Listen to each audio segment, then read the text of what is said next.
Let's Fix Work is proudly sponsored by Namely. Namely's all-in-one HR, payroll, and benefits platform helps organizations like yours build a better workplace. Over 1,000 companies use Namely every day. Get a free demo by visiting namely.com/podcast. Hey, everybody. Welcome to Let's Fix Work. I'm Lori Rudiman. This week's show is super fun. I'm interviewing Lindsey Pollak, multi-generational workplace expert and keynote speaker. She is one of the earliest people out there to talk about the Strauss-Howe generational theory and how millennials needed some attention. She does not like generational shaming. She does not like stereotypes.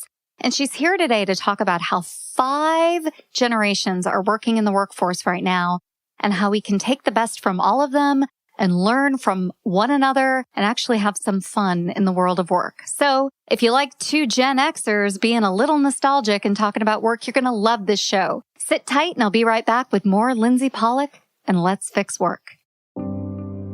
Work is broken, and so is the way you think about it. Host Lori Rudiman is picking up the pieces so you can take control of your career, put yourself first, and be your own HR. With the Let's Fix Work podcast, here's Lori. Hey, Lindsey, welcome to Let's Fix Work. Thank you so much for having me. Oh, it's my pleasure. You and I were just reminiscing about the last time we saw one another, and it's been a minute, as the kids say. I think it was at the very first Work Human conference, and I think it was in a bathroom. Not only that, but it was overshadowed by the fact that Rob Lowe was the keynote speaker. So I might have been a little bit distracted by Rob Lowe, but I was super excited to see you too. So yeah, you and thousands of other menopausal women.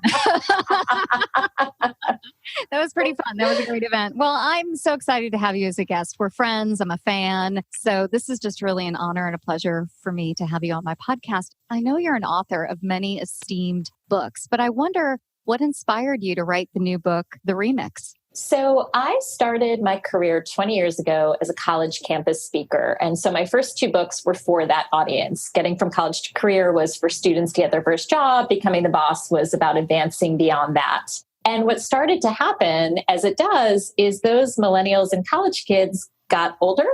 And I got older. I'm a Gen Xer. I'm 44. And the question was less about how do we become successful as young people, but wow, there's all these other people in the workplace too. And the companies that had talked to me about recruiting young people were asking, okay, well, they're here.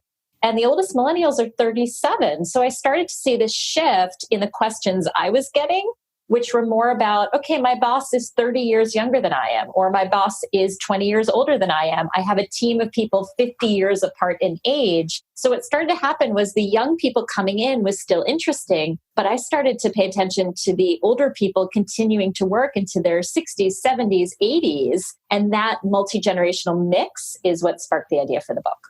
Yeah, I love that. I mean, we do have such a diverse workforce in terms of age, race, gender, in ways that we've never had before. You know, there's been a lot of talk around the Strauss-Howe generational theory, and some people love it and some people don't like it. And you use it in your book in many books to make certain points. What are your thoughts to the people out there who say there are no such thing as generations? Like, that doesn't exist, you're making it up, and it's really about life stages and not about the years that you were born? So I think, and it's a very valid argument, and I hear it a lot. So Neil Howe and William Strauss were kind of the gurus of this generational theory, so to speak. And I find it valuable because I think it's another clue or another tool in your toolkit about how to interact with people. It is not, and I have never said that it is the be all and end all way to understand people. If you know I'm a Gen Xer, that doesn't tell you everything about me. However, every piece of information we have is a clue, which is why I love Susan Cain's book, Quiet. So it just made me see people as introverts and extroverts as another way of interacting. So for people who are skeptical,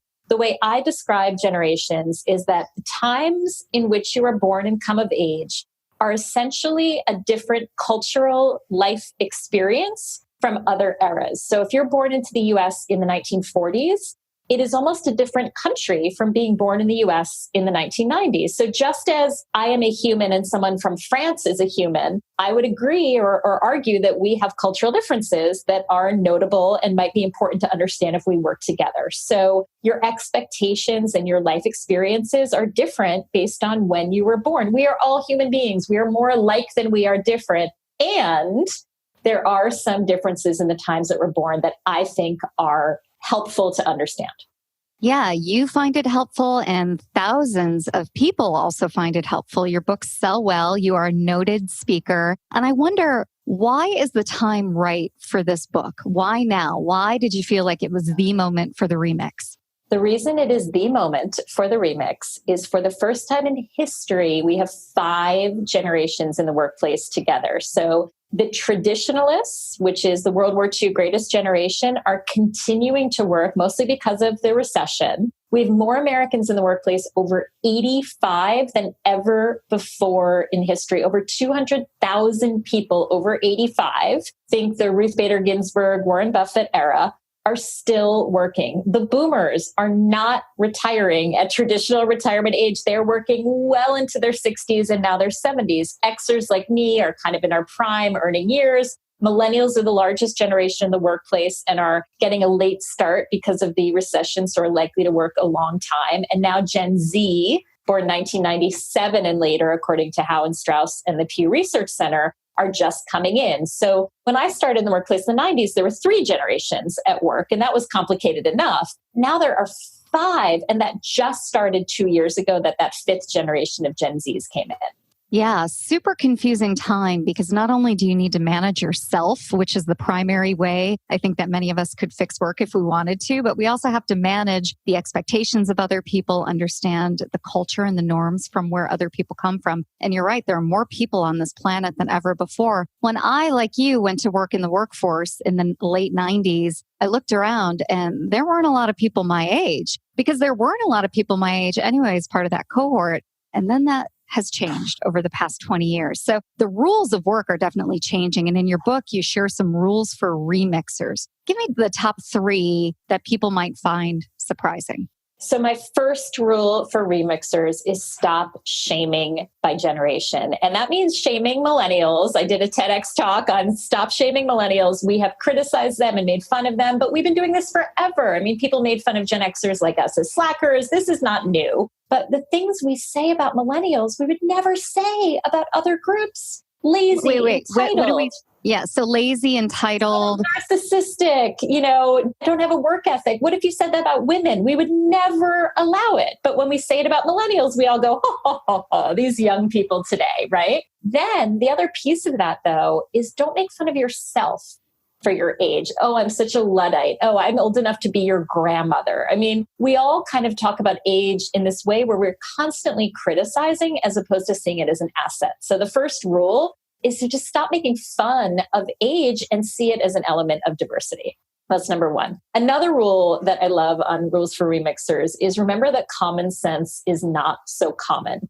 So you talked about the rules of the workplace. When we started work, there were rules like you did not quit a job before a year. I mean, that was a rule. You wore pantyhose to a job interview. These were basically agreed upon, right? This is how many lines you skipped in a business letter between the address and the date.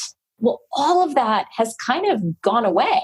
And so what was common sense to us is not common sense. If you wore pantyhose to a job interview at a San Francisco startup, you wouldn't get the job. You wouldn't fit in with the culture. So it was almost easier back then because everybody kind of agreed, whether it was also stifling and frustrating for those of us who didn't like it, but at least it was clear. And so now common sense might mean if you're going to reprimand somebody, you do it face to face. Well, that's not maybe common sense to a young person who's never been taught that skill. To a millennial, it might be common sense of how to post an Instagram story. Well, that's not common sense to somebody in their 70s. So we sort of no longer have these rules or agreed upon ways of working that we used to have. And that's challenging.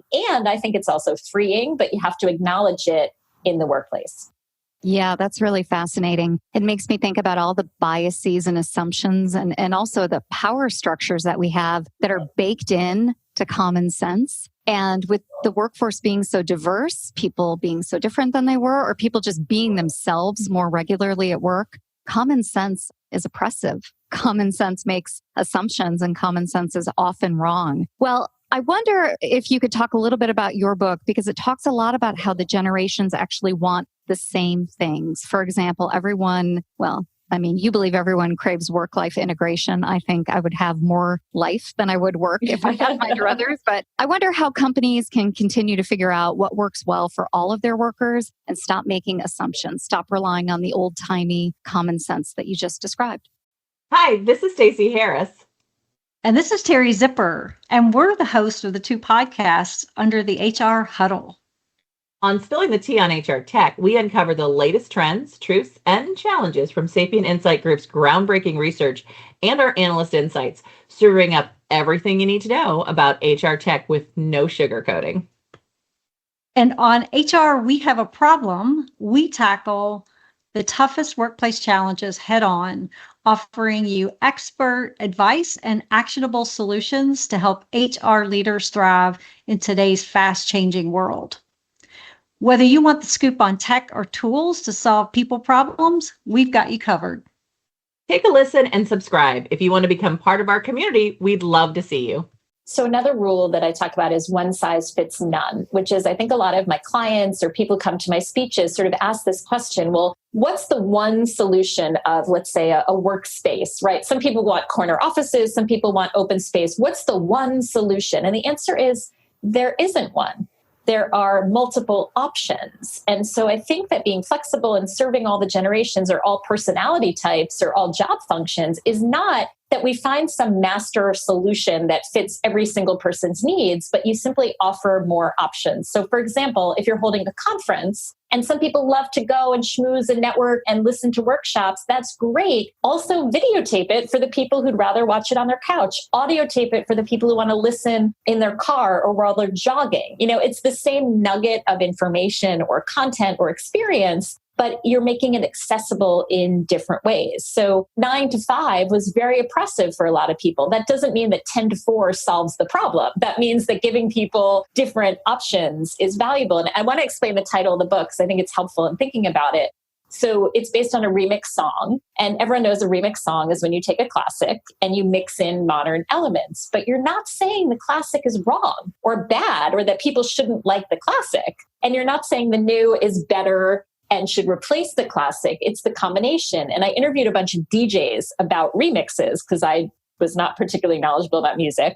And they said that a little secret of DJing is that if you have an empty dance floor at a wedding or a bar mitzvah or a party, and you want people to dance, you play a remix because the old people recognize the classic and dance, and the young people recognize the modern version and dance. And everyone feels a little bit included, but also a little bit uncomfortable because they don't know the other version. And so everybody's kind of in the same boat. And I think that's the image that I want people to have of the workplace, that everybody gets a little bit of what they want, but everybody also has to adapt a little bit too. It's not about one side winning or losing or one solution solving for everybody. It's about more options, more combinations. And I think that that's where we can get really creative, but it's also uncomfortable for people.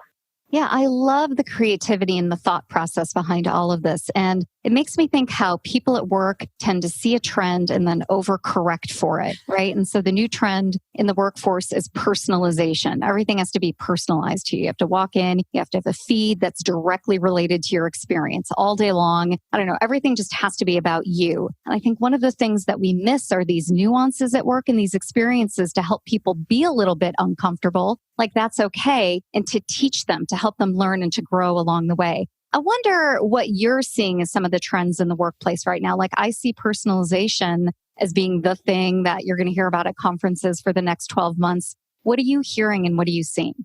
Well, to play off the personalization piece, what came to mind for me is this trend of increased numbers of titles, right? So creating momentum for people. Now, here's again, we're so black and white in our society, right? And the overcorrection is so true. It's gone from like, think of a law firm. First year associate, second year associate, third year associate, and on and on and on and on. So it's one size fits all. Well, when you say to a law firm, maybe you could rethink that. They think we're going to start calling people chief legal ninjas, right? And they freak out that it's going to go wildly off the charts. There's a whole lot of gray area in there where someone could be a second year associate specializing in litigation, right? So it's these small tweaks. Flexibility is another one. Well, everybody's going to be a free-for-all. Everybody's going to work whenever they want, wherever they want. No. What if you gave people 5% more flexibility? So even if they're a call center worker and they do some paperwork, maybe they could do the paperwork from home, right? So it's about these changes. Transparency is another trend. Everyone freaks out. Oh my gosh, I don't want to tell people secrets and they're going to want to know my salary. No, maybe you could just tell them the new client that you signed yesterday. It's degrees of personalization, degrees of transparency, not massive, overwhelming. And I think in some ways, Silicon Valley is harmful to a lot of other companies because you have a company like Zappos or Buffer or Netflix that says radical transparency. That's cool. That's one company. That's not going to be all of us going in that direction. Where can you just take one step forward? And that's sort of where I try to live with people. I'm not a radical, but I do think we can make progress. Yeah, I love that. It's like baby steps, small steps, little experiments, beta tests, pilots. Programs. Yeah, all the buzzwords, all of it that we all know and we never do. And I think as you were describing the different shades of gray that happen with flexibility, with job titles, it makes me think that we have so many assumptions about the world of work. And one of those is that everybody today, no matter how old you are, wants a promotion. Like that's what people are working for. And I think there's something to be said there, but I think wages have been suppressed for so long that, yeah, people are eager to earn more money. They want more recognition because the workplace was so hard for so long. So what do you think about these assumptions that people make? I mean, one common one is that everybody, and especially young kids, want a promotion. What are some other ones that are just absolutely incorrect? So I completely agree with you on that one. Yeah, everyone's a living wage, but there's a lot more they want as well. I think it's important to say that. The other one I hear a lot is everybody wants to work from home. And a lot of people ask me, in the future, when millennials are in charge, is everybody just going to work from their house? And the answer is no, work is really social. And so when millennials say they want to work remotely or they want to work flexibly, that means they want the option to go home when they're having something installed. They want to be able to go to SoulCycle at 4:00 and come back to the office. I don't foresee a future where everybody wants to work from home. I have an office. I am a one-person business. I have an office because I don't like working from home. Once in a while I do. But I think that's another myth that we hear a lot. And again, it's about this feeling, when you say, let's fix work, it doesn't mean change everything to the most radical degree. It means I want to work from home once a month when my cat is sick, and that's okay. It's not about every day. Yeah. When people ask me about the future of work and the future of working home, I have a little story for you. I also work from home, right? I'm a sole proprietor, and these landscapers were constantly coming around and I could not figure out when to do my podcast. So I went to my homeowners association and asked, is there a way we can put landscapers on a schedule? That would be really helpful. And they told me no. And by the way, your home isn't zoned for work. I was like, oh, snap, you are a piece of work. And thank you. I'll just shut up and continue to work from home and not cause any trouble. So I think these questions about the assumption of work are really interesting because we don't have a system in place anyway to work other than at work. And when we work from home, it's like these other things that we need aren't necessarily there. And I just think about my grandmother, who probably could never imagine the world today. She passed away about a decade ago, but she worked at a candy factory. She worked at Dunkin' Donuts. She was a receptionist. And work is a place that you went that had rules and had 4 walls and concrete floors. I mean, it looked nothing like it does today. I wonder about older supervisors and bosses in the workforce and that tension that they have with people who are not part of their generation. Is it a myth that they're the ones that have the tension, or do you see tension throughout the generations, no matter who is in that supervisory role? I actually find the biggest tension tends to be between Xers and millennials. Well, that's because we're angry. Come on now. We're bitter. It's like sibling rivalry is sometimes more difficult than parent and child. I find a lot of tension between people who are just 1 or 2 steps ahead of somebody else, where they feel like they had to work harder so much more recently, right? I think a lot of boomers genuinely understand that a lot of time has passed, right? And things are really, really different. And I think they're very interested in staying relevant and kind of learning the new stuff. I think a lot of Xers are really caught in the middle and feel like it was supposed to be our time. We never got to lead. I think generational size is a very overlooked characteristic, that boomers and millennials are just more people. And so they get their way more. And Xers and Zs are kind of smaller generations. So I think that's really, really important. 1,783. That's the average number of hours American employees work every year. That's a lot of time. Who wouldn't want to spend it in a great workplace? A place that makes you feel engaged and productive among peers that help you grow. Namely believes there's one team that can help make your workplace great, HR. When their days are filled with administrative to-dos, they can't focus on the big stuff like parental leave and promotions. Namely's all-in-one HR, payroll, and benefits platform makes their lives easier, saving them on average 11 hours each week. As an employee, Namely makes your life easier too. Requesting PTO, appreciating peers, and reviewing pay stubs, it's all just one click away. 75% of Namely's clients say their platform has increased engagement company-wide. Over 1,000 companies use Namely to build a better workplace. Get a free demo at namely.com/podcast. That's namely.com/podcast. Build your better workplace today.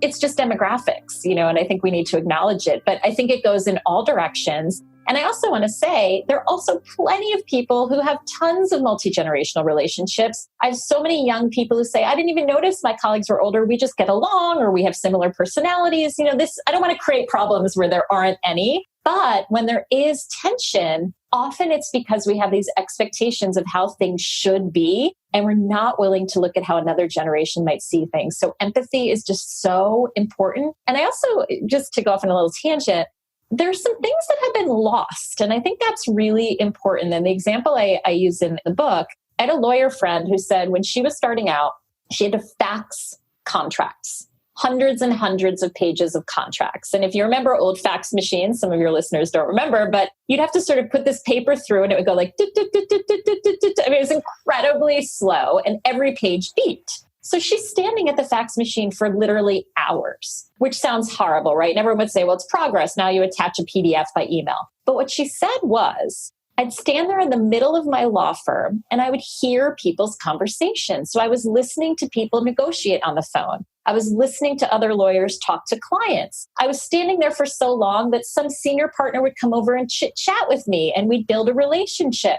I read every page that I faxed, so I got to read all these contracts. Some things were really valuable that now we move too fast for. So I'm actually seeing companies add things like apprenticeship, right? Or purposely sitting young. I don't like a bullpen where you put all the young people. They'll put a young person next to a really seasoned person and they love listening to them talk on the phone. So I think it's really important to think that everything is not speeding forward in progress. There's a lot in that classic of work that was really, really good. I've had a lot of bankers say in the old days, yeah, we worked all night and we had to be in the office, but we hung out. And we had pizza together and I got to know people. And those times, as much as it was hard work and we couldn't go home, there was value in that. And so I just always want to point out that it's not always progress and always great to move forward. Sometimes fixing work is about going back to some classic things that actually were really good and might need to be brought back. Does that make sense?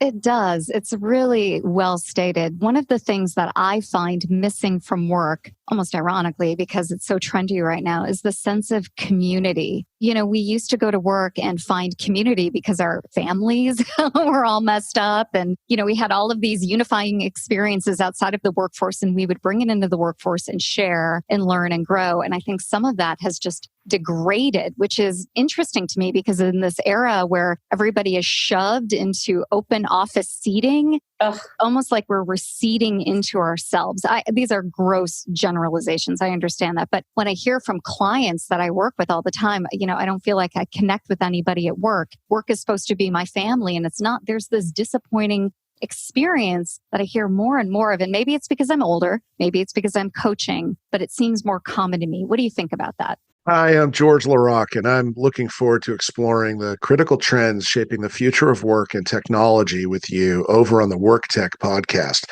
Now, this podcast is a little different. I bring together industry leaders, innovators, and investors, and we go deep into market intelligence that matters to HR pros and tech providers alike. So give the Work Tech podcast a listen here on the Work Defined Podcast Network, and please subscribe if you like it. See you there. I have two thoughts on that. First is, and I don't like to shame any generation, but I can't tell you how many millennials say to me, I wish my bosses were in the office more. They're all going home to be with their kids and they're traveling, and that's great that they can work from home and have work-life balance, but I want to get to know them. I hear that all the time. So I think that's just something to note, that if you're an older manager, your young people want to hang out with you. They want to get to know you. They want to build relationships. The second thing, I think open offices are one of the worst things to happen to humanity in a very long time. It is not true that millennials want them. There is no data saying that young people want them. It is a cost-saving measure. And I have more conversations about headphones and earbuds and AirPods than any other topic, because millennials are not wearing them because they are lazy, entitled narcissists who want to listen to music. They're wearing them because you're sticking them in airplane hangars and telling them to make sales calls and do spreadsheets. And it is horrible for them. They say, AirPods are the new walls. And I totally get that. So a couple of companies, I did some work with Capital One and went through their offices. They have modular space where you're in an open space, but they have these sort of like wheeled bookcases and bookshelves and plants even. And you can sort of move them. So if I'm making sales calls and I'm a little shy, I can like maneuver a plant between you and me so that I can make those calls with a little bit of privacy. And then when you and I want to collaborate, we can move the plant. And that just made so much sense to me, that you can have big open spaces that save money, but you can also create ways. I mean, I remember when I used to have to make sales calls in my first job, I would like pull the phone with the wire out into the hallway because I was too embarrassed to do it in front of other people. We've kind of created that scenario again. So I just think we blame a lot of things on millennials, like open office space, or we blame them for wearing headphones when it's actually the situation has become totally untenable for people. And I'm just so against wide open offices unless they're necessary. Like in a newsroom, it makes sense. Everybody's talking on the phone. I get it. But in many situations, it's really causing a lot of harm. And I do think there's a backlash. I do think people are starting to realize the trouble with that, but they've kind of made investments and are in a tough spot. Yeah, they've made investments, and the only other solution is to send people to work from home, right? I mean, plants. I'm telling you, movable plants. Miserable. I have to say, I've never worked in an environment where I didn't have an office. I mean, I worked in human resources. I always had the need for privacy or the need for an office to interview people physically. So I went my whole corporate career with four walls. And it was just glorious. I didn't realize how lucky I was. And I had gorgeous offices, right? They were not shabby. That's rare. Then a couple of years ago, I did a consulting stint at a company called Zenefits, and they were lovely, but it was just the bench.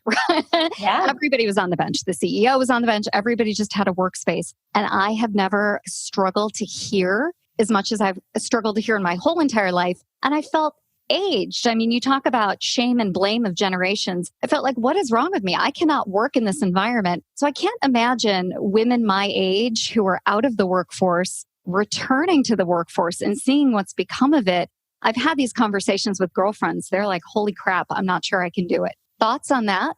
There was a story that I had read in a magazine that I put in the book about a woman who was going through menopause and needed a fan at her desk and was too embarrassed to have a fan at her desk in public. And so she suffered, which must have been so hard to get her work done. So I think we're just creating barriers to people's success by putting them in these big open. How about introverts? I mean, forget about age. It's horrifying for a lot of people, but we just kind of decided that this was going to be the way it was. And I think it's really damaging. And the argument I made to companies is you're losing productivity, you're losing good people are unhappy. That's really dangerous.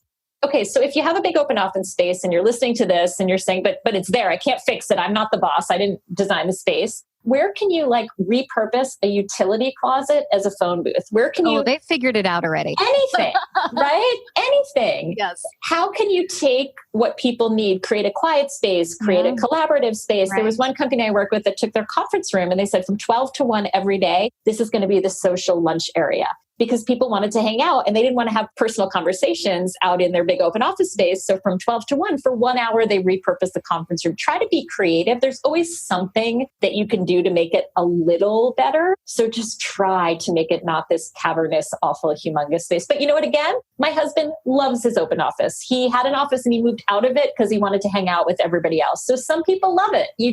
Everybody's different across all generations. So options and choice, I think, are really the solution because everybody is really different in their preferences. There's no one solution for everyone. Well, as we wrap up our conversation today, I wonder what's next for you, Lindsey. I mean, you've conquered the world, right? You've got the awesome new book out. Your family's doing well. Like all things are seemingly great. I mean, that's what social media is for, right? To share all of the good stuff. What are you doing to learn, to grow, to continue your individual development? Thank you so much for that question. I have just joined the board of a nonprofit called Block, which helps military veterans transitioning out of the military into civilian life. So I'm trying to take the work that I do and apply it to people in very different situations from mine. I have no military background, and thinking about people who want to become entrepreneurs, people who've been in the military. Military spouses is a totally overlooked category of people who have to figure out ways to work in different areas. And as I get older, I'm just increasingly interested in second careers, in third careers, in post-retirement careers. I don't know if I'll ever retire, but I was so in the college moment and I love that and I'll never change it. But there's just so many different sort of niches to explore with this work. And the military is one that I'm kind of moving on to next. But thank you for asking. That's a great question. Yeah. I'm really fascinated by that. And also, I will retire for you. Oh, I please, yes. People, you'll know I won the lottery if you never hear from me again. Oh, really? You won't even be on Instagram with your cats? Yeah. Well, I haven't had any new cats lately. I figured I've got the last one and that's it for me. And I'm really committed to all of them. I love them dearly, but I like the idea because I'm of that stereotypical generation, right? We can shame me all I want, but I want to opt out. Like, I don't want to be a part of anybody's system. And so I think it's phenomenal that I have found and have been blessed enough to find a career that suits me, right? Writer, speaker, advisor, contributor, all of that I can do on my own terms and I can manage the risk on my own. But for other people who need to stay in the corporate world, who have more traditional lives, they could not find the work that I do tenable. It's just untenable. So it's really interesting to hear you come on and talk about the generations, talk about work. It's really fascinating. And it just reminds me that I like what I do a whole bunch. So I wonder, Lindsey, where can we find you and all of your good work and get to know more about your whole ecosystem? Thank you for asking. I am everywhere under my name. The challenge is my name is really hard to spell. So I'm going to stop and spell it for you. I'm on Instagram, Twitter, LinkedIn, my website at Lindsey Pollak, and it's LindseyPollak. And I love to get emails. I love to get messages. I'd love to keep in touch with everybody. I could totally talk about this stuff all day, as you know. We will make sure to contribute all of that into the show notes. Thank you. I wonder if there's a hack that you tell people, if you Google this, you'll find me. Do you have that? Oh, no. What's yours? Mine is, I hate human resources. Oh, I love it. Well, okay. I am going to tell you a secret, but now it's going to drive more traffic to it. I have dedicated 20 years to studying generations. I try to be really meaningful and intellectual in my work. And the number one blog post I have ever written is, can you wear shorts to work? That gets more traffic. So all the research I've done, can you wear shorts to work? You're guaranteed to find me on Google. And what's the answer? Just give it to us. I advise against it, but some cultures, it's okay. But yes, that is my claim to fame, the first line of my obituary. Can you? Hey, take it. I think that's good. Good SEO. It always works. All right. We'll look for you under your full name and also under whether or not you can wear shorts. Thank you so much for being a guest on Let's Fix Work. So good. Thank you for all the work that you do, Lori. Thanks, Lindsey. Everybody stick around. We'll be right back right after the break with more Let's Fix Work. Hey, everybody. Hope you enjoyed my conversation with Lindsey Pollak, workplace expert and noted thinker on the multi-generational workforce. I just love Lindsey so much. And if you want to learn more about her, don't forget to check out our show notes on my blog. Now, I also want to take a second and thank our wonderful sponsor, Namely. They make the world of work and the world of HR a little bit better and a little bit easier. So if you work in the world of work or in human resources, check out namely.com/podcast.